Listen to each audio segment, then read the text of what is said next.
गौतम बुद्ध और अंगुलिमाल की कथा। मगध देश के जंगलों में एक खूंखार डाकू का राज हुआ करता था। वह डाकू जितने भी लोगों की हत्या करता था, उनकी एक एक उंगली काटकर माला की तरह गले में पहन लेता। इसी वजह से डाकू को सभी अंगुलिमाल के नाम से जानते थे। मगध देश के आसपास के सभी गांवों में अंगुलिमाल का आतंक था। एक दिन उसी जंगल के पास के ही एक गांव में महात्मा बुद्ध पहुंचे।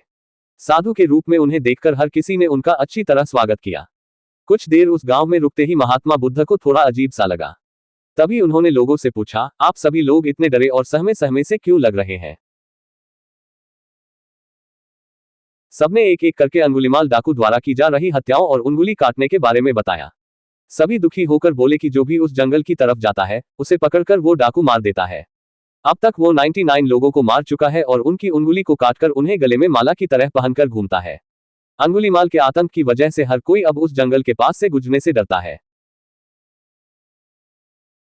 इन सभी बातों को सुनने के बाद भगवान बुद्ध ने उसी जंगल के पास जाने का फैसला ले लिया। जैसे ही भगवान बुद्ध जंगल की ओर जाने लगे, तो लोगों ने कहा कि वहां जाना खतरनाक हो सकता है। वो डाकू किसी को भी नहीं छोड़ता। आप बिना जंगल गए ही हमें किसी तरह से उस डाकू से छुटकारा दिला दीजिए। भगवान बुद्ध सारी बातें सुनने के बाद भी जंगल की ओर बढ़ते रहे। कुछ ही देर में बुद्ध भगवान जंगल पहुंच गए। जंगल में महात्मा के भेष में एक अकेले व्यक्ति को देखकर अंगुलिमाल को बड़ी हैरानी हुई।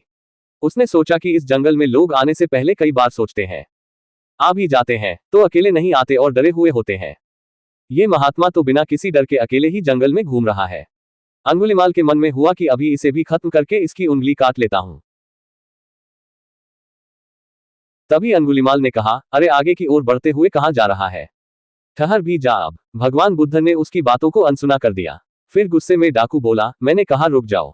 तब भगवान ने उसे पलटकर देखा कि लंबा चौड़ा, बड़ी बड़ी आंखों वाला आदमी जिसके गले में उंगलियों की माला थी, वो उन्हें घूर रहा था।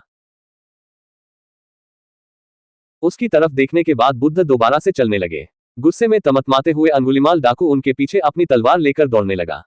डाकू जितना भी दौड़ता, लेकिन उन्हें पकड़ नहीं पाता। दौड़ दौड़कर वो थक गया। उसने दोबारा कहा, रुक जाओ, वरना मैं तुम्हें मार दूंगा और तुम्हारी उंगली काटकर मैं 100 लोगों को मारने की अपनी प्रतिज्ञा पूरी कर लूंगा। भगवान बुद्ध बोले कि तुम अपने आप को बहुत शक्तिशाली समझते हो ना, तो पेड़ से कुछ पत्तियां और टहनियां तोड़कर ले आओ। अंगुलिमाल ने उनका साहस देखकर सोचा कि जैसा ये कह रहा है कर ही लेता हूं। वो थोड़ी देर में पत्तियां और टहनियां तोड़कर ले आया और कहा, ले आया मैं इन्हें। फिर बुद्ध जी कहने लगे, अब इन्हें दोबारा पेड़ से जोड़ दे।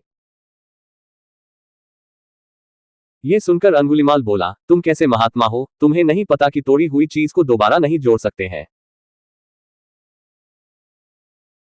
भगवान बुद्ध ने कहा कि मैं यही तो तुम्हें समझाना चाहता हूं कि जब तुम्हारे पास किसी चीज को जोड़ने की ताकत नहीं है, तो तुम्हें किसी वस्तु को तोड़ने का अधिकार भी नहीं है। किसी को जीवन देने की क्षमता नहीं, तो मारने का हक भी नहीं। ये सब सुनकर अंगुलिमाल के हाथों से हथियार छूट गया। भगवान आगे बोले, तू मुझे रुक जा कह रहा था, मैं तो कब से स्थिर हूं। वो तू ही है जो स्थिर नहीं है। अंगुलिमाल बोला, मैं तो एक जगह पर खड़ा हूं, तो कैसे अस्थिर हुआ और आप तब से चल रहे हैं? बुद्ध भगवान बोले, मैं लोगों को क्षमा करके स्थिर हूं और तू हर किसी के पीछे उसकी हत्या करते हुए भागने की वजह से अस्थिर है। ये सब कुछ सुनकर अंगुलिमाल डाकू की आंखें खुल गई और उसने कहा, आज के बाद से मैं कोई अधर्म वाला कार्य नहीं करूंगा। रोते हुए अंगुलिमाल डाकू भगवान बुद्ध के चरणों पर गिर गया। उसी दिन अंगुलिमाल ने बुराई का रास्ता छोड़ा और वो बहुत बड़ा सन्यासी बन गया। कहानी से सीख। सही मार्गदर्शन मिलने पर व्यक्ति बुराई की राह को छोड़कर अच्छाई को चुन लेता है।